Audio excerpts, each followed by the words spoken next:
Hi, everybody. I'm Yael Sunshine, and I'm here today with Smadar Bunzl, who is a Waldorf teacher of eurythmia, which is a form of dance and movement therapy. She's also an educational team management consultant, and she works with people as a transformational coach.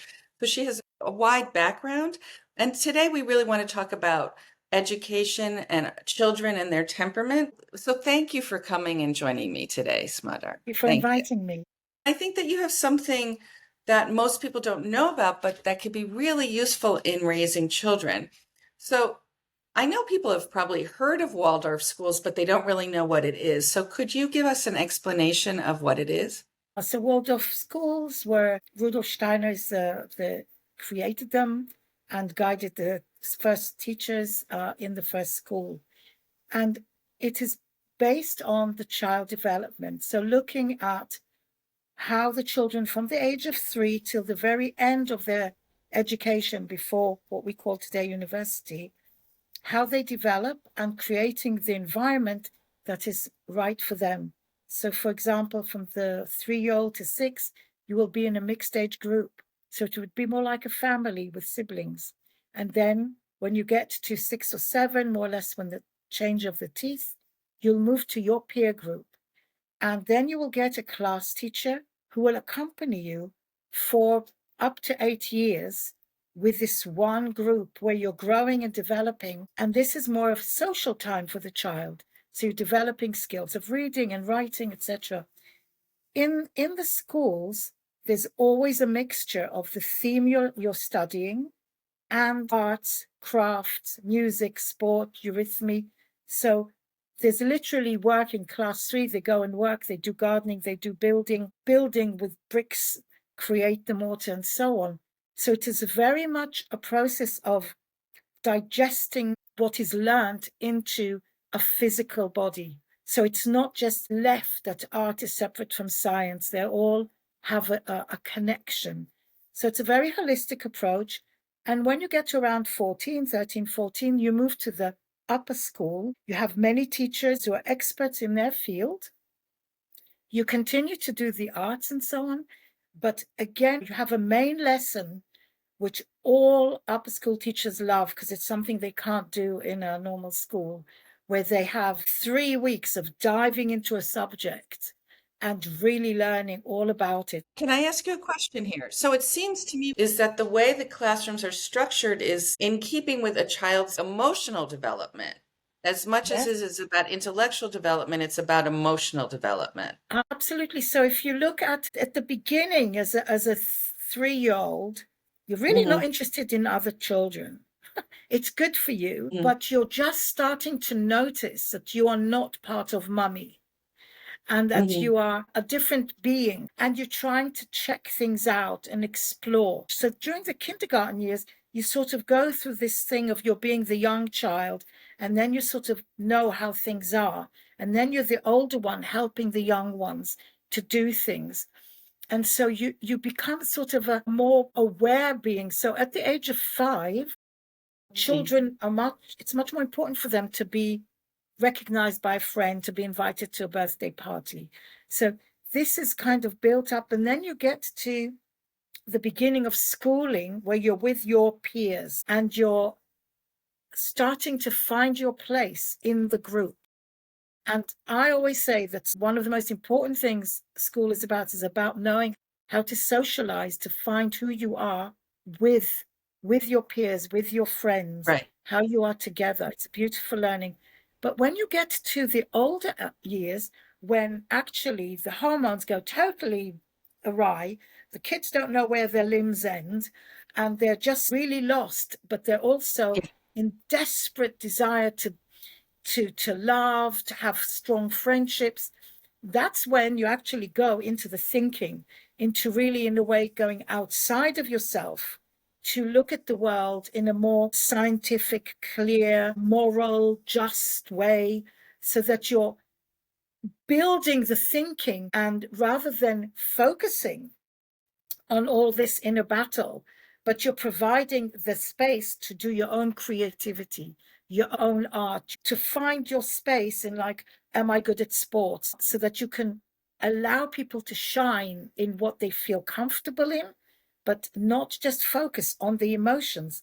So if a parent has a kid in a conventional school, how could they apply some of these educational theories of Steiner and Waldorf to helping their child who's in maybe a regular school? And that's a great question. It's a question also parents ask themselves when they have to move their child out of the Waldorf education into a totally different system. I think the biggest thing that I see is that they feel seen. They feel seen by their teachers. They feel seen by their peers. So a parent can take that into the family life. And this is why I think when, about the temperaments, that it's about being seen. You all came from the same parents and you have a bank of genes, yet you're very different.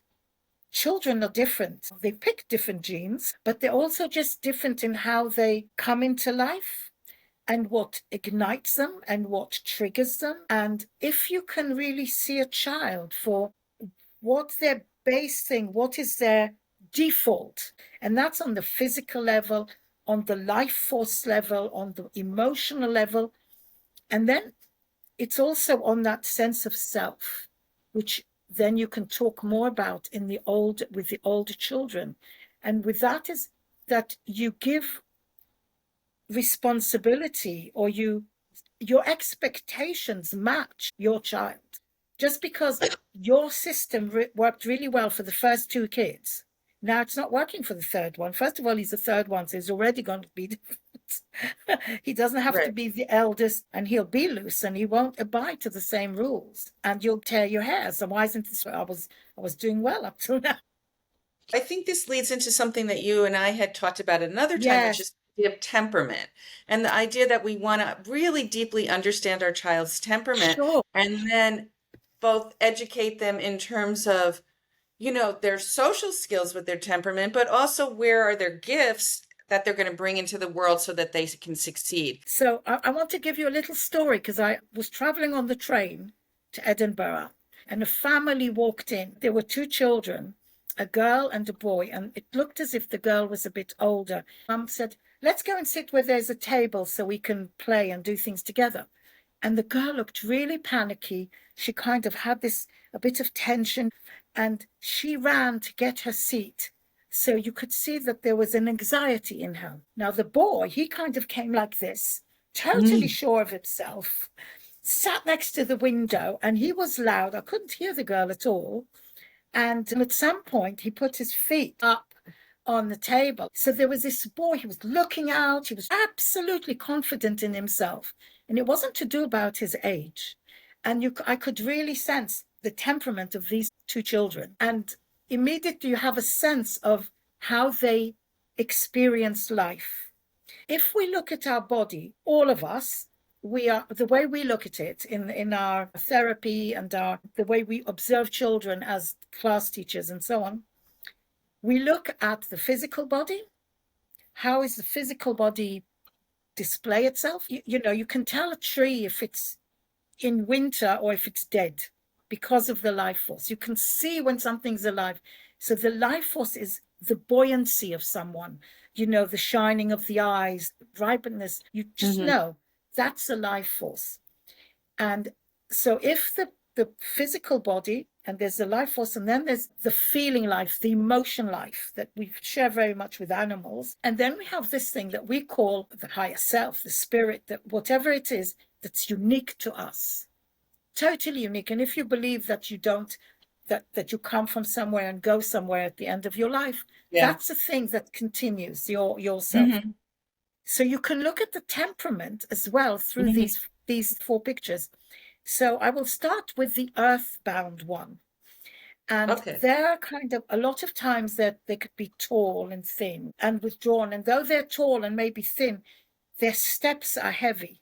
They kind of have this lead walk. They're drawn into the earth, and they have a real experience of sadness in the world. They become, we call it melancholic. And when someone gets hurt, my son when he heard that the tree we cut, the sap that was coming out was like the blood of the tree, started to cry. So immediately there's this compassion, and there's a lot of woe in this child.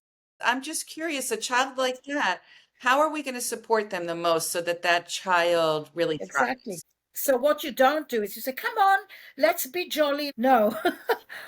What you do is you go and say, I really see how hard it is. It's really difficult. And then you tell them a story, and the more obstacles and difficulties in that story, the better the child feels.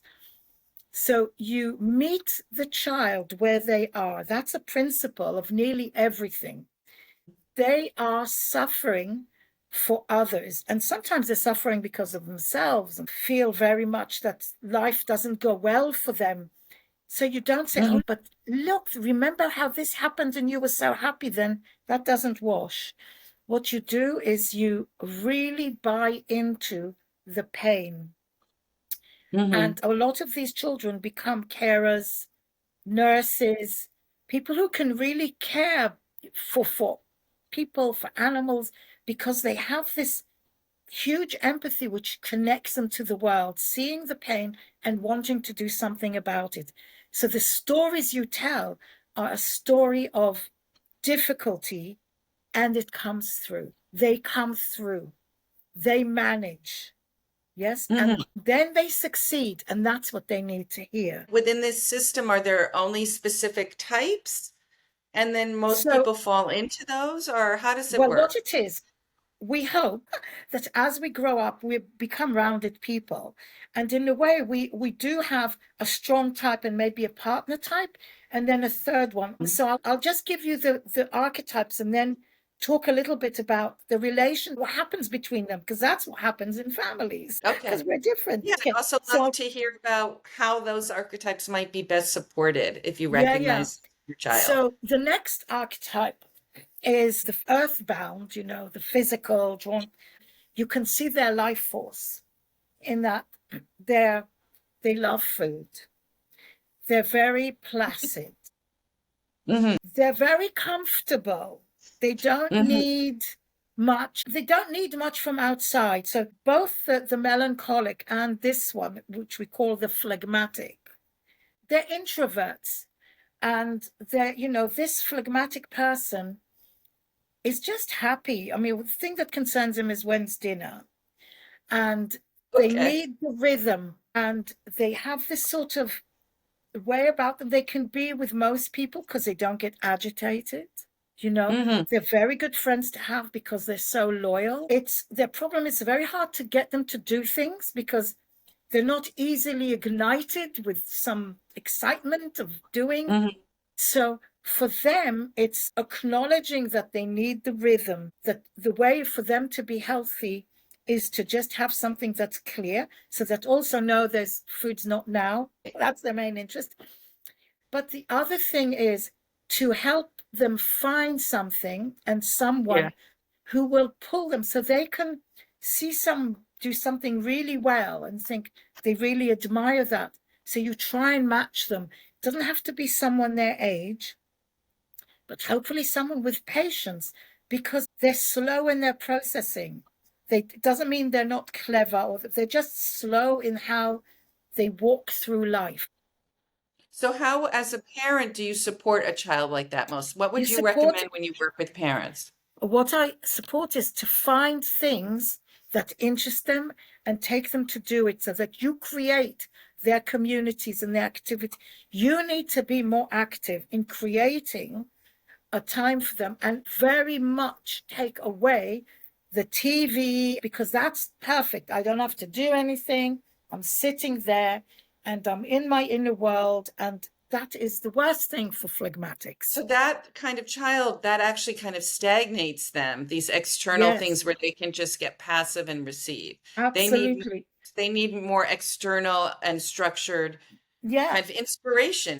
And some of them can fall in love with something like music because it has this holding in a way. Mhm. And so if you get them interested in music, music develops the brain so much. If you can get a phlegmatic to play an instrument, that would be wonderful for them. because they develop and they're doing, and then they have to listen to others and work with others, and they could be wonderful partnering musicians because they don't get all wound up. Having said that, they are water beings. Water just immediately, it takes a space, does it? It just expands, it goes, it flows. But you also get tsunamis. Okay. So Okay, when you say tsunami, would that be like they're overwhelmed with emotion? Is that what we're they calling tsunami? think of a hippopotamus. You Hmm. get a hippopotamus and they're slow and they're in the Hmm. water and everything looks fine. And a hippo And is they're lethal too. the most dangerous Yeah. animal. Yeah. If they charge, you want a helicopter to get you out of the way because they are like, that's it. And so a phlegmatic can suddenly like have enough. And Hmm. when they are angry, you can't fix the tsunami. You get out of the way. You wait for it to calm down. There is no point even trying because it is like an outburst. And in a way, it's good. In a way, that's a healing process because they're also calm and everything. And it's good to see, well, what got them there? What triggered a tsunami? So that's their thing. You need to, you need to know that when they are upset, when they've got to that point, you need to give them space to calm down. Okay. And so that's two, and they're related to seems like elements. We talked about earth, we talked about water. Yes. So are there five altogether? Is there No, there's also four elements and then they become okay. combined. So the Okay. next one, they are the happy ones. They're the ones, they're more to do with the nervous system. They're the air beings. They love glitter, they love things, everything interests them, and they never stay doing one thing. And it's like, so they start this course and then, oh no, I want to do this. And everything's wonderful. And to have them around makes everyone cheerful. It's Hmm. great. You want them in a party. You want them, and they come with their clothes and they need to be adored. If they Hmm. put on all this new gear, no one noticed. That's it. It's a bit of a meltdown, Hmm. and they want beauty. They're creative. They just don't have staying power. Where Okay, the so you need to phlegmatic, teach them discipline, they well this mm, as you in like steadiness. Discipline, yeah, I mean yeah, steady, you need like to yeah. to help them finish a Hmm. project and not Hmm. say, well, you're nearly finished and then we can do the next thing. So when they get to school, it's difficult. They have to sit, they're more nervous system kids. I'm hearing because I really relate to this type, but from what I'm hearing is these are the kind of kids that we need to start teaching like steadiness and follow through and completion Yeah. because their ideas are great, but we want them to be able to bring them into fruition. Yes. And that's how we're going to support this kind of temperament. Exactly. But the thing is, of course, you have to always think, I have to come from where they are. You can't really teach them steadiness. You can give them tools. So with them, you say, well, okay, if you do half a page today, then we can go and do something else. The next will be a full page so that you give them little things that they can manage without having a meltdown, which they will. If they'll collapse. They'll just, I can't cope. So they're these butterflies, and they'll be squashed easily because you didn't understand how much do I need to suffer before I get what I want. And you could say, why don't you decorate the page? Not just write. And then suddenly they're more engaged because it's creative. Why don't you do some beautiful borders? Because that will interest them much more than the content. So that's a way to get them to love their books, to actually put Right. Yeah. their creativity into learning. I found this also in teaching in the classroom when you have a very artistic child, like say even, like so they could either be visual artists or are musically artistic, but like for them to do a drawing of a historic figure is going to make them more interested in the history or they're learning about the art Yeah. from that time period and that's how they're going to maybe delve more deeply into something is to bring that talent into play in the learning. Yes, yes. Absolutely. I mean, this is the art of teaching, is that you have a class full of these kids and they all respond differently to what you give them. And you have to find a way to meet all of them in your teaching. Right, You know, right. it's not just that it's kinetic and it's visual and it's auditory. It's more than that, because it's something that speaks to them deeply in their soul. I call it the reset, that the temperament is a bit of a reset of how when things go wrong, we reset into operating a bit like our temperament. Does that Right. make That makes a lot sense? of sense. Yeah. And so now we Yeah. had air, so now we have a fire. The air being the butterfly, the social person, um, but he can be there for you or not. It's great when they're there, but you might just go somewhere else. But they're extroverts and they need to hear from others that they're recognized. Whereas the Mm. phlegmatic, he just knows who he is. He doesn't need someone to confirm it for him. But the sanguine, we call it a sanguine temperament, they need to be recognized and seen. The last one is, if I say, he lives in the blood, it gives you that the color of this being, he's the Napoleon of your family or of your classroom. Mm. And they are leaders, they are choleric, they have an opinion, and they need to do things. And if you tell them just to sit down or be quiet now, you've lost it. No, that's not going to happen. So the cholerics, they need a project. They need something to go and sort out and do and lead people behind them. And in order for them not to get too egocentric, too bossy, too competitive, you need to give them tasks that are a bit more difficult. If you give them an easy task, you've also lost their interest. You need to give them responsibility that's above their years. So, Mm. in the kindergarten, we would say, why don't you go and now dig for us and prepare for us, because we're going to go out and put this in place. And they go and they dig, and physically they need to do things. And they have great ideas, but they're not very good listeners because they're leaders. Their idea is the best. So you need to help them say, okay, that's really fantastic. Let's see how someone, I don't know, Barbara, can come in and make it even better with you. So that, not take away anything you've said, but let's see how can Barbara come and be part of this project. And so that they start thinking of others joining them and not them just bossing people about. But the most important thing with the choleric is to really allow them to do and take responsibility. Clean the car, get everyone down, prepare the breakfast. Do tasks that he feels Right. is beyond his year. What this personality or temperament really needs is to learn how to be cooperative and collaborative.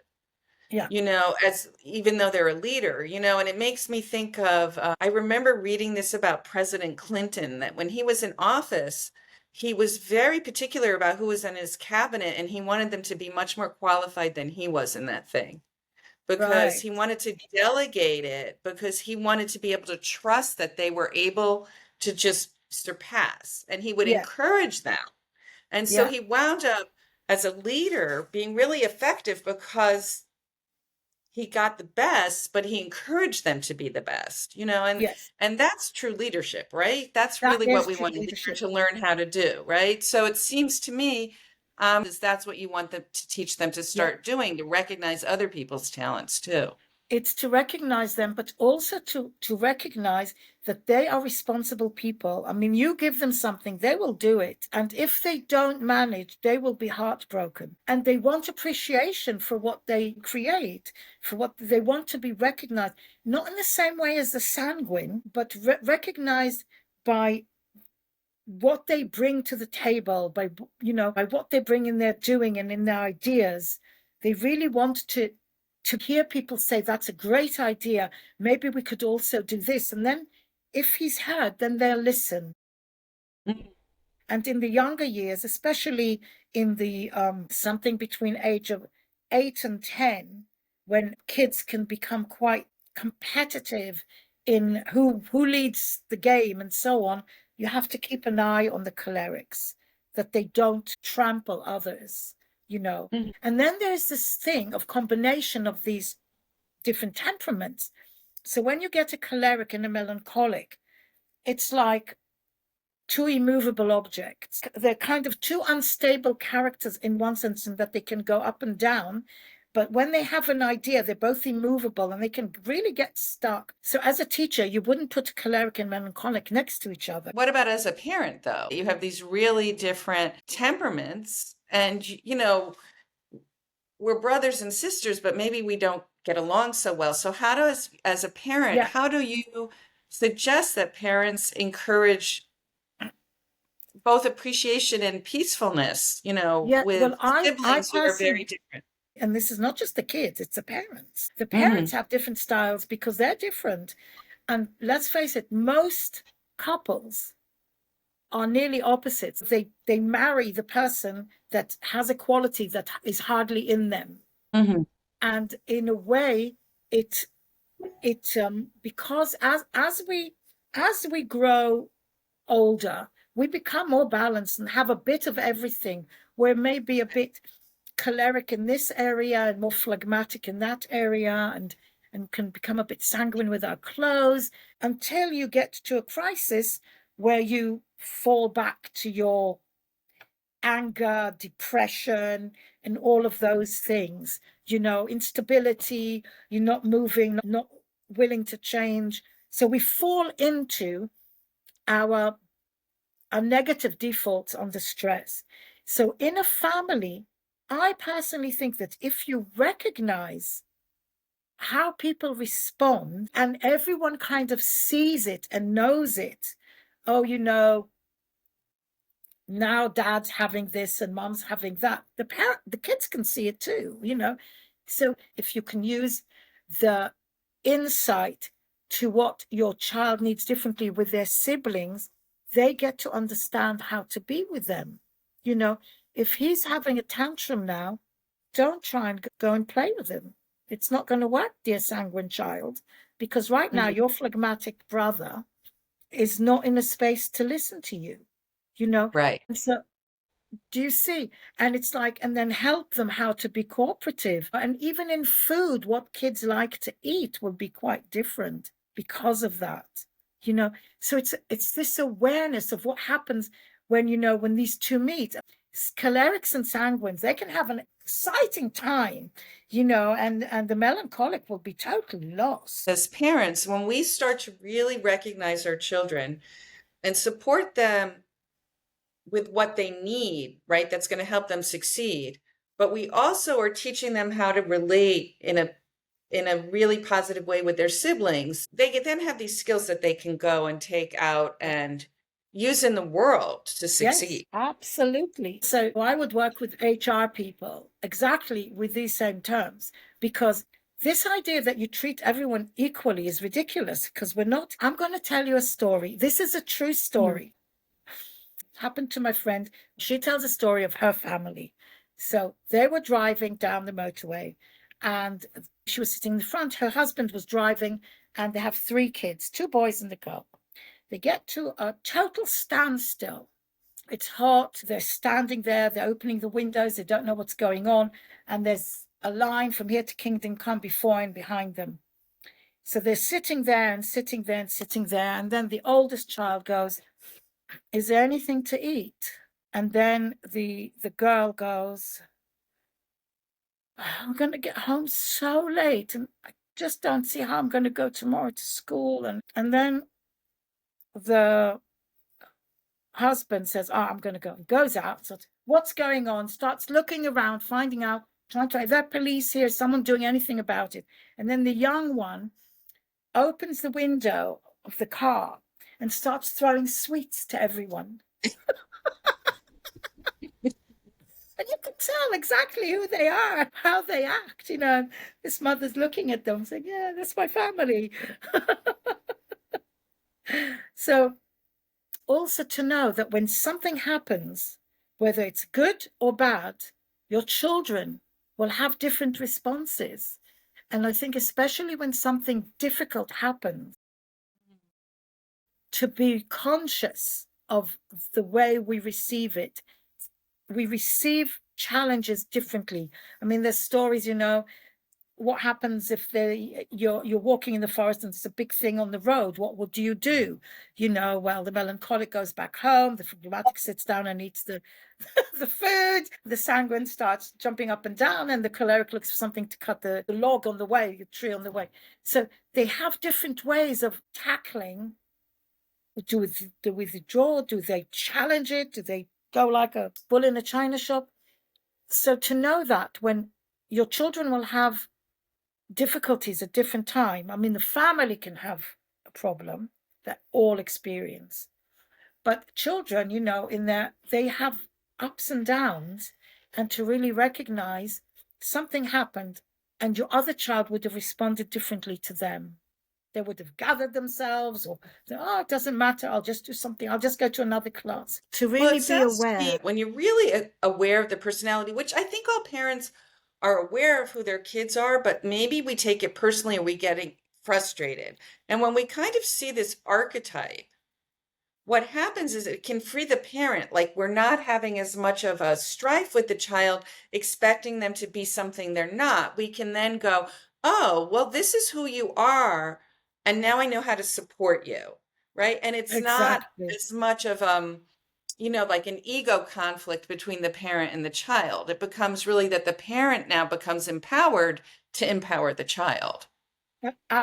Absolutely to the point, because when someone is stuck, so with the melancholic, you're crying, you'll try and understand them. When a sanguine tries, you'll say, would you like to do something else? Because they'll respond to that, whereas a melancholic wouldn't. When things go really bad, you say, well, for the choleric, well, it's actually you should look at, you've really managed this and this, so this was a problem. Maybe that leave it for today and maybe you'll find a solution. Or this just teaches you that you thought of nearly everything, which is amazing. But it happens to all of us, that kind of thing of not saying it didn't happen and it's all good, because that doesn't work for a choleric. A melancholic will really appreciate the content that a teacher is giving, and the choleric will appreciate the teacher in how he's doing it. Mhm. So the appreciation and how they respond is to different things, and it's the same with parents. And it's acknowledging the Oh, whimsical. I'm going to show you something. In my workshops, when I did about temperaments, I collected glass. So this, yes. can you see it? It's a Okay. nice tall blue thing. Bottle. Looks Nice very rocket. Yeah. melancholic. Mhm. So this should be bigger than it is, but this is the water being phlegmatic, Mhm. comfortable, yeah, green, placid, Hmm. comfortable with life until you really agitate it. Then you get the sanguine, whirly twirly yellow, excitable nervous system, you know. And then you get Napoleon's, kind of stocky, ready to go, blood, energy. And really, it's nice to have all of these in your circle, because cholerics are so dependable, and sanguines bring so much joy and beauty, and melancholics bring so much compassion and empathy. That, and the phlegmatic is such a good friend. Is so they'll always be there for you. But the combination gives us all our different ways of being beyond our self. I think this actually was a great foundation for parents to really understand these four different temperaments and what they need as support. Yeah. I really want to thank you for joining me today, and please share how people could be in touch with you if they'd like to learn any more. Okay. The best thing really is to send me an email and send it and put on the subject Yael's parents. So Okay. there's And so Yael's tell us, parenting group. we're going to have your contact here added. Thank you again. It was really interesting and informative, and I hope that this helps a lot of parents in understanding their I hope children. so too. And it's such an important thing. And I think parents today have had a lot to contend with, in the last few years. And I also want to give all the parents listening to this the real trust that your child is yours, and in your heart you know them best, and it's about knowing the tools to help them and listen to that inner voice when you look at them, when you try and guide them, and when people are telling things that you're not sure exactly how to digest, or think that there's something in you that really listen to that inner voice, because you know them in ways no one else knows. Thank you. That's a beautiful way to end this, and I think it's a great gift to give so many parents. And thanks again for being here with me. And thank you, Yael, for inviting me. It's an honor. Thank you so much.